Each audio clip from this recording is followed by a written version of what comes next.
আজ বৃহস্পতিবার দিন সমস্ত ঠাকুরের জিনিস নামিয়ে পরিষ্কার করে মুছে তারপর কিন্তু ঠাকুরকে পুজো করা হয়েছে। সমস্ত কিছু মুছে ধুয়ে তারপর সুন্দর করে আবার নতুন করে পেতে আমরা কিন্তু দুজন মিলে আজকে এটা করেছি। ঠাকুরের কাজ করলে মনে একটা আলাদা শান্তি পাওয়া যায়, আর এত ভালো লাগে। সকাল থেকে আমরা দুজন আজকে স্নান টান সেরে এগুলোই করেছি, ভালো করে মুছে নিয়ে। এগুলো কিন্তু মাঝে মাঝে করতেই হয়, 1 মাস 2 মাস অন্তর এগুলো পরিষ্কার করলে দেখতেও ভালো লাগে, সুন্দর থাকে। ঠাকুরের জায়গাটা একটু পরিষ্কার পরিচ্ছন্ন থাকলে কিন্তু মনে একটা শান্তি পাওয়া যায় আলাদা।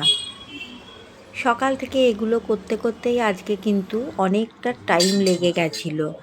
সমস্ত ঠাকুরকে পরিষ্কার করে মুছে আবার তাকে সাজিয়ে সুন্দর করে পুজো করা হলো।